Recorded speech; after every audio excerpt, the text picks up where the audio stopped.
Hello everybody, welcome to another video task. This one is called Picking a Moment. This task is designed to get you thinking about translating a vague and ethereal story idea into a single picture. The most common way to think about a screen story is to think about it in terms of the scene. And I like to break my scene down into the information that I need to deliver in order to serve a bigger story. The questions might be what happens in the scene, or what is the scene all about? But to be analytical about it, I like to think about who is this story about and how is that character information delivered? Where is this story set and how is that place information delivered? What happens in the story?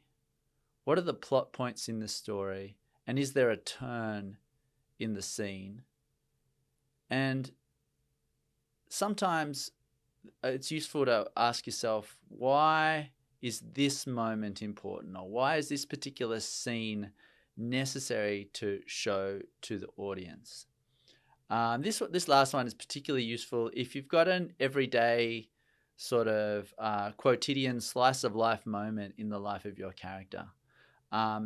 It could be that you're depicting them at the train station or making coffee or using the bathroom.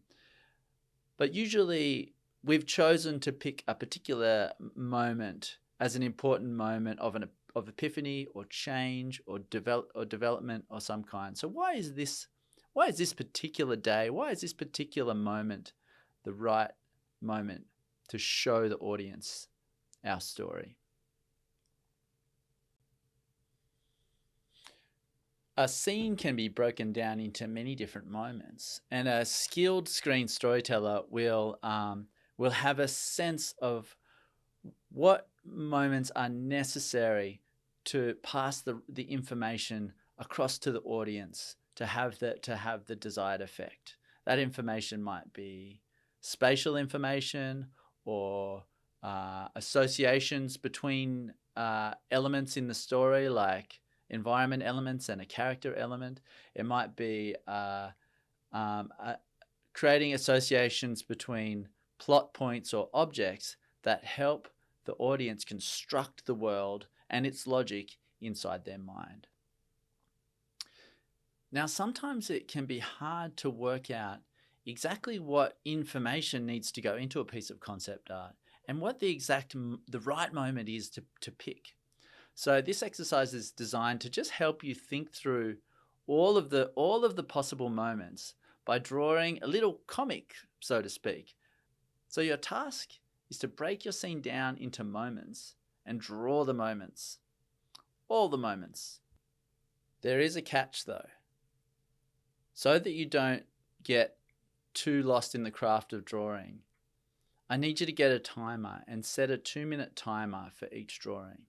That way, this exercise will be a very reasonable 30 to 60 minutes rather than an outrageous, never-ending task. Let's give it a go then, eh? To start with, I've roughly cut out some little boxes that are the same proportions as my deliverable is going to be. Remember, whenever we're working with composition, the aspect ratio of our canvas is actually very, very, very important. Okay, so I've set a little story goal for myself. Let's say I'm interested in telling some kind of action police drama set in Sydney.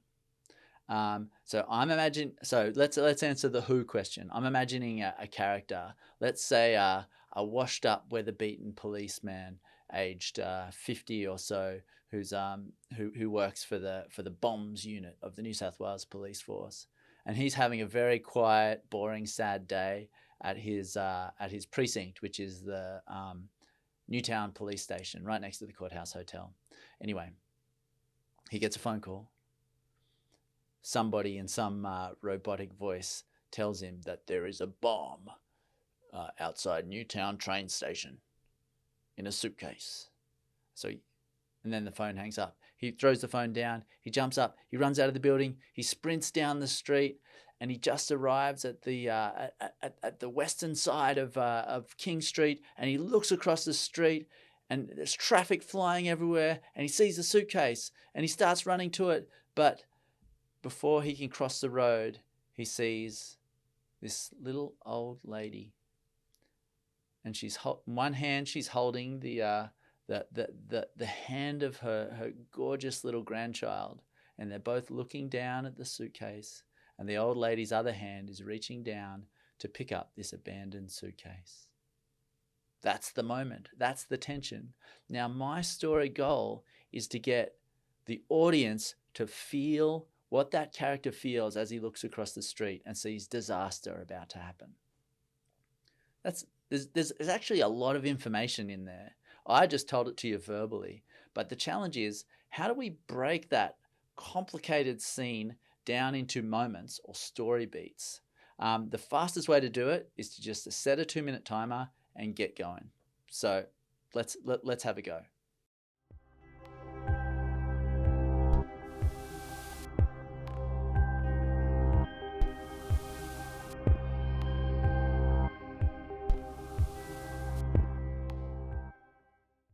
Well, that was fun. I've been drawing for about 20 minutes, and I feel like I've just bashed out a rough vomit draft of a story. So why don't we have I'll zoom the camera in now. Why don't we have a quick look at the story that I've visualized now? Okay, so some sort of establishing shot letting us know that the guy that our answering the who question. We're at the bomb unit. What's a bomb unit? I don't know. We'll figure that out. The next person we see is someone at work on the phone, a guy who works at the bomb unit. We've got some information about his age. We've got some information about his attitudes and his work, and he's got his feet up when the phone rings. So maybe that speaks to what's happened before in this part of the story. Maybe we've got a picture of his loved ones over there. Maybe we've got some more detail that speaks to who this guy is. The next shot. Okay, so he's run out the door and onto the street. Now we've got 3 shots. One of the reasons I think it's really good to work on like cards like this is you can replace them in order. And in hindsight, I think that this could be the first shot, and then this could be the second shot. And so we just see a man at work who's got a phone call, and we don't know what that guy's job is. And then he blasts out the door and runs down the street, and then we track in to here, and then we see that this guy works for the bomb unit. Okay? So now suddenly I feel like that might be a more artful and delicate way to introduce the stakes of this story, which are some kind of bomb scenario. So here he goes, running down the street. This is perhaps an opportunity to answer the where question. Maybe we'll go out and do some field research and get some drawings about street trees and street fashion and what are the fences like in Newtown on the Courthouse Street, what's that street called? It might be called Australia Street. Anyway, and then let's say we have a hard cut to another character who's our old lady walking down the street with a lovely naive little kid. All of a sudden we're like, oh, look at that little kid, he's so cute. And then, the lady discovers something, and she's seen the briefcase going tick, tick, tick, tick, tick. And she's making that decision, what am I going to do about this abandoned briefcase? I wonder what that deal is. And then our rescue guy has seen this character, seen this lady going for the thing and had this reaction shot, and he yells out, And then we see a bunch of people who respond to the yelling and go, "Oh, there's something up here." So it's important for me to give the audience information about the stakes of this story by one introducing the innocent bystanders in a very personal way, like some characters that we can relate to, but then also introducing a cast of many, like a bunch of extras, so it's like it's a personal story, but it's also a larger story as well.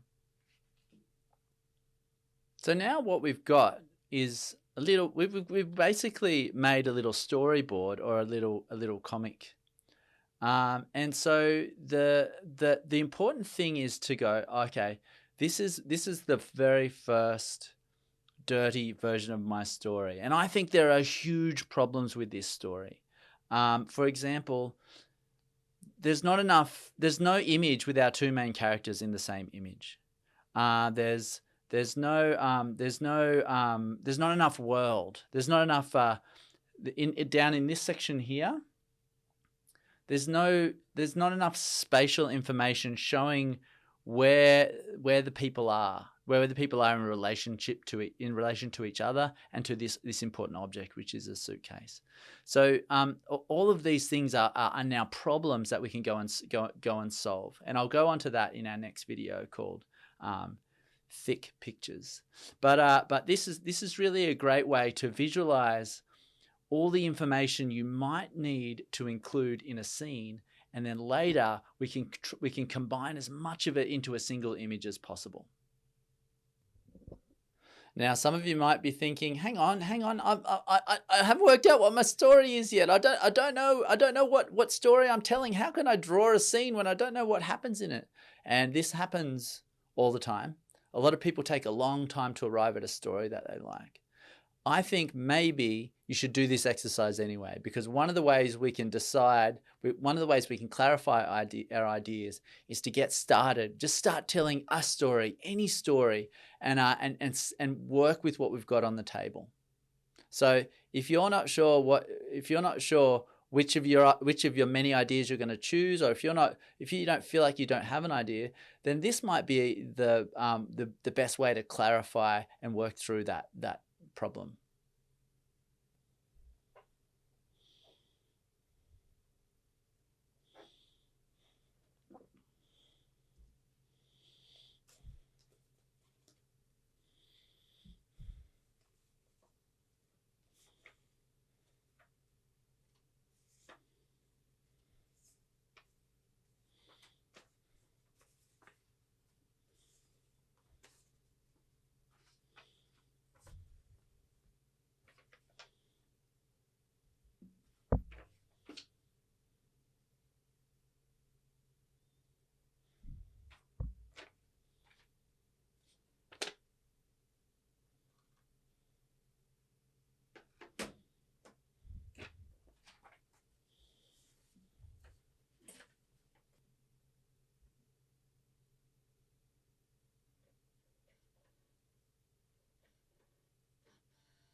So what we're going to do is we are going to make a quick scan of all of our cards.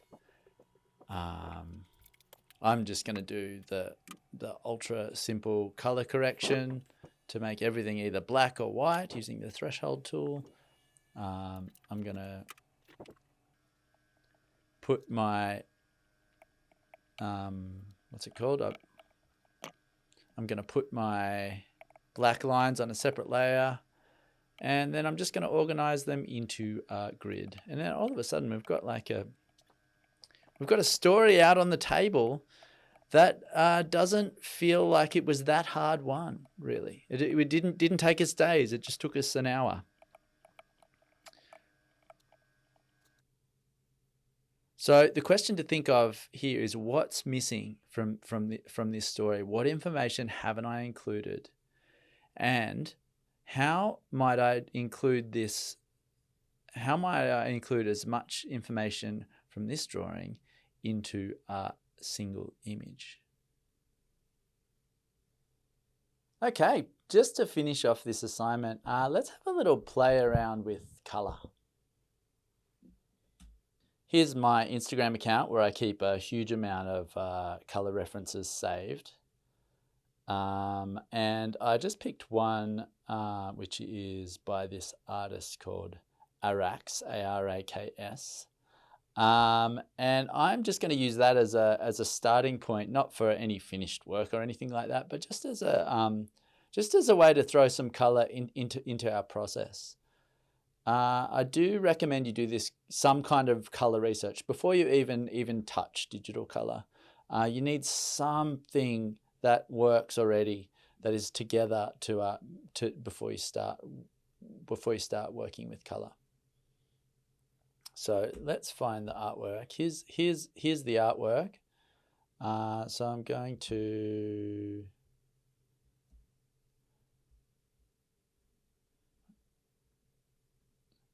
just going to cut it paste. Oh dear. I'm going to put it in RGB color. Don't flatten, please. And I'm going to paste it right here. And then one of the things you can do, what you should do perhaps is put your color reference down in the corner and please write the name of the artist. Anytime you're using any kind of art by somebody else, you should always signal really clearly that you're looking at someone else's art and you're not presenting it as your own. And one of the things we can do is go through and start just like sort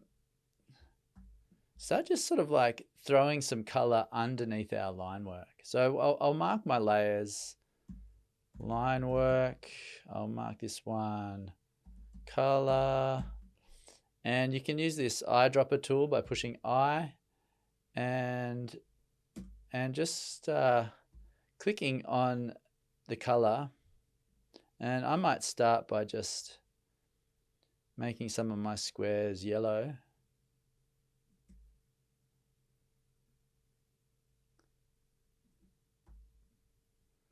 And already suddenly we've got some values applied. The yellow is a color, but it is also values, and suddenly we can begin to create visual hierarchy using these values and these colors. So you could go through and just start picking up. I haven't got my my Cintiq, but you can just start picking up, blocking out color flats. And if you could just add some simple color flats to see if you can work out how to use color and value to help clarify these rough images. So think about it as like a color sketch. I love this. I love this exercise. It always helps me. So it always helps me clarify what's going on. And if something looks wrong, You can just select that area and adjust it. And then as soon as you're making adjustments, you're moving away from the palette that you borrowed, and you're creating your own. So this can be a really good. And I'll also say, when you're doing this, try to remember to use your lightest value, which is, of course, 0, nothing at all. There's you'll often find that that white is incredibly powerful in communicating character silhouettes or details that are essential for us to know. So, and when you're done, you could have something like this, which is something that a previous student did for this very same exercise. Can you see how there's we're using flat areas of color over really rough line work, but we're already building a kind of statement of clarity and images that are functional in their readability. And that's a really good, that can be a really useful thing to return to when you get lost in the digital mud and the weeds of finished art later on in the process. Okay, that's all I have for you today, guys. Thinking through all the different moments that encapsulate your scene, and this video task is paired up with the next video task, which I call Thick Pictures. I'll see you then.